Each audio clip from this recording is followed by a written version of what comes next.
fume cette cigarette. Fume, fume, fume, fume cette cigarette. Bonjour Isabelle Martinet. Bonjour Laurent. Alors, on ne va pas revenir sur les dangers que tout le monde connaît du tabac, mais sur les mégots. Il y en a Exactement. partout. 8 millions de mégots sont jetés chaque minute dans le monde. C'est un chiffre très impressionnant, c'est énorme. Et il y a une solution qui existe, que vous avez dégotée et pas mégotée. C'est ça. C'est ça. Pour les recycler. La première entreprise française, parce qu'il y avait une solution qui existait en Angleterre, mais là, il s'agit de la première entreprise française qui s'attaque au problème des mégots et de la pollution que ça engendre. Parce que le tabac, c'est double peine. C'est-à-dire que vous l'avez dit, hein, les méfaits sur la santé sont démontrés. 75 000 décès environ chaque année sont liés au tabac.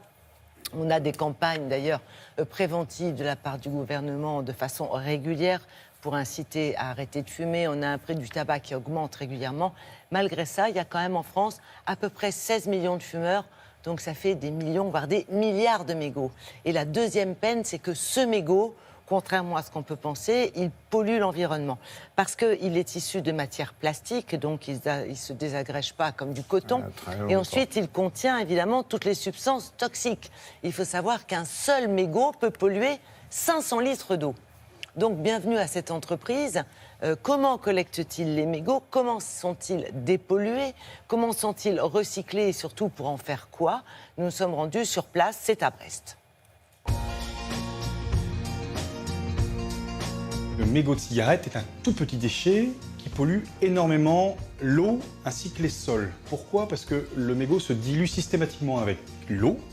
Et donc, toutes les molécules dangereuses, pesticides, insecticides, phénol, nicotine, vont donc se diluer dans l'eau. Et s'il n'y a pas de courant, les polluants se concentrent. Un mégot va polluer jusqu'à 500 litres d'eau.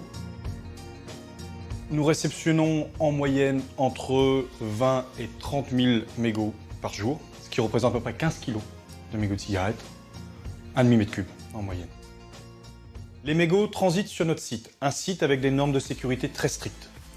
Le mégot est trié tout d'abord manuellement. On y sépare les chewing-gums, les touillettes et tout type d'objets divers qui n'ont rien à voir. Ensuite, les mégots sont broyés pour séparer les différentes matières que l'on retrouve. Le papier, les cendres, le tabac, et on retrouve la fibre de cellulose, qui est le filtre en lui-même, que l'on va placer dans différents bains d'eau. Ces bains d'eau permettent en fait de dépolluer le mégot de cigarette car les molécules plus ou moins dangereuses, on l'a dit, le phénol, la nicotine, le goudron, se séparent dès qu'elles sont en contact avec l'eau. Cette fibre, une fois qu'elle a été dépolluée, est séchée, puis broyée à nouveau en fibre de cellulose pour être thermocompressée pour devenir des plaques en plastique qui font à peu près 2 cm d'épaisseur. Nous avons développé la première unité en circuit fermé de traitement des mégots de cigarettes. Dorénavant, nous travaillons sur une gamme de produits à base de 100% mégots de cigarettes afin de concevoir des poubelles de rue, des cendriers, afin de collecter d'autres déchets et notamment des mégots de cigarettes.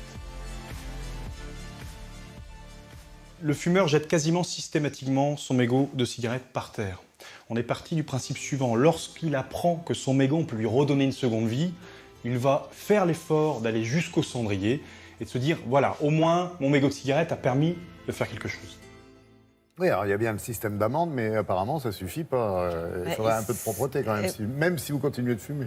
Exactement. C'est-à-dire que si, comme méthode d'arrêt du tabac, vous avez choisi de réduire, c'est une solution comme une autre, mais les mégots, essayons de ne pas les jeter par terre, mais plutôt de les mettre dans des cendriers, parce que seul le contenu des cendriers est recyclé par cette entreprise. On est bien d'accord, tout ce qui tombe par terre ou dans les caniveaux, ça part et ça pollue. Alors, tout ce qui tombe par terre est théoriquement ramassé par le nettoyage des communes et par à l'incinération. Bon, ça, on pourrait s'en passer aussi.